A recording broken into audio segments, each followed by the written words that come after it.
And he knows they're full of BS at times. They're going to obfuscate. They're going to promote lies. I am anonymous.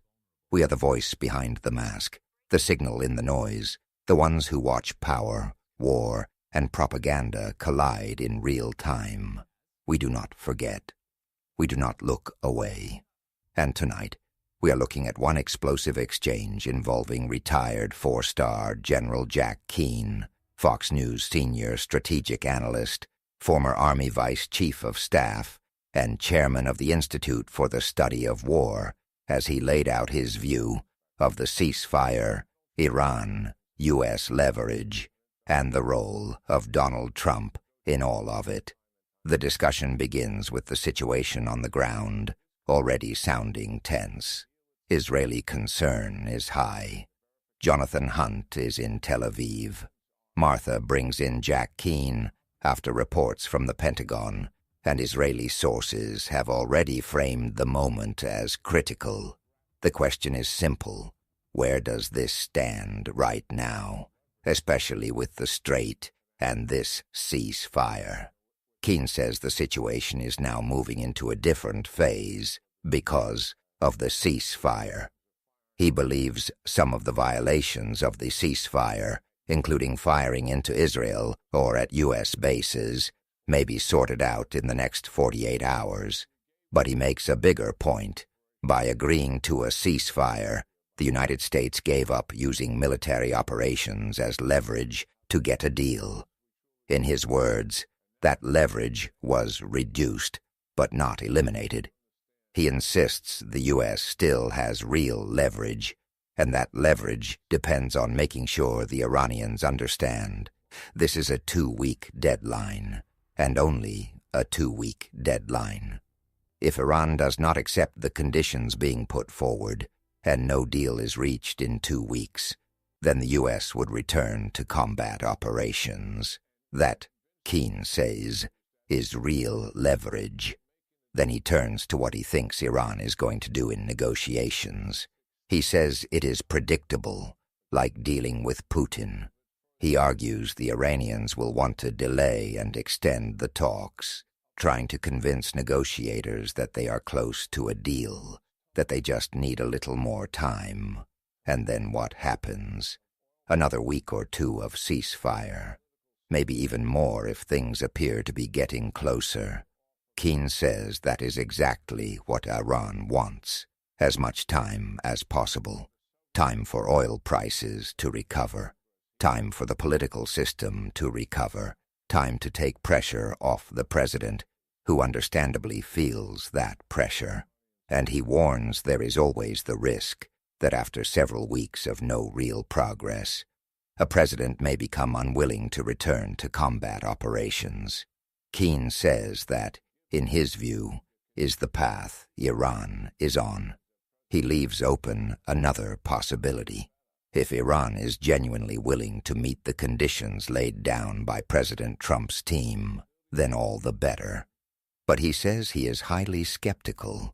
He says the United States has severely damaged Iran, and that Iran is now in a much weaker position. According to him, U.S. military officials have made that case very clearly. But he also says the people still in charge in Iran matter. The IRGC leader, the Speaker of Parliament, the hardliners.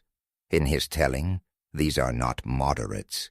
These are hardliners as much as anyone else who had been in charge of Iran. And that, he says, is why this ceasefire is happening. They know full well that the only objective they had in closing the Strait of Hormuz was to stop the war, and in that sense, he says, they have achieved that objective. But then comes the line that changes the tone of the entire segment. Keane says the real question is whether Iran is truly willing to make a deal. And here, he ties that directly to Trump. He says President Trump is not going to make a bad deal.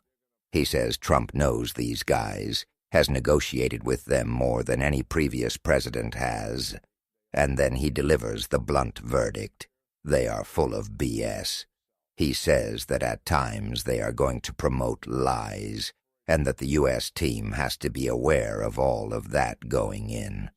He says he assumes they understand that.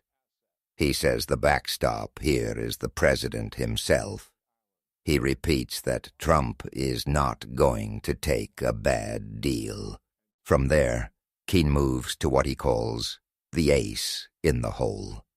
He says if combat operations resume, the audience needs to understand there is still a major strategic asset the U.S. can use. Karg Island. He says Karg Island could be held until the very end of operations, then taken over or destroyed. If taken over, he says it could be used as leverage with Iran, because 90% of Iran's oil distribution comes from Karg Island. He says the first demand to Iran would be total surrender of its nuclear enterprise. Hand it over. The enriched uranium, the centrifuges, the cascades. He compares it to the kind of deal imposed under Bush when the program was dismantled and removed. He adds that Karg Island could be used for other purposes as well, and then he raises the threat level even further. If Iran does not comply, the U.S. could destroy 90% of its oil distribution. He says that would likely collapse the regime economically. It would cause an economic collapse. His point is simple. The leverage is still there. Martha responds by saying she understands his earlier point, that some leverage was given up through the ceasefire, but that Karg Island remains a source of leverage. Then she pivots to another issue, tolls in the Strait of Hormuz. She says there are figures suggesting Iran could potentially make $100 billion per year in tolls if allowed to charge ships passing through the strait, and she asks for Keane's quick view on that. Keane answers fast and sharply. He says Iran imposing those tolls is clearly a violation. He says this is not Egypt, where a toll or fee exists because the Suez Canal is on Egyptian land. It is not Panama, either, where the canal is tied to Panamanian land. The Strait of Hormuz, he says, is an international transit waterway, and Iran is prohibited from doing that. His judgment is that the Iranians should be forced to stop. And then Martha adds one final point before the clip cuts off. She says the president has suggested he might want a piece of that cost to go through, and that obviously these negotiations are only just beginning. That is the full picture laid out in this exchange. A ceasefire that may already be under strain. A 2-week deadline presented as leverage. Deep skepticism about Iran's intentions. A warning that Tehran may try to stall like Putin. A claim that Iran is weakened, but still run by hardliners. The assertion that closing the Strait of Hormuz was about stopping the war.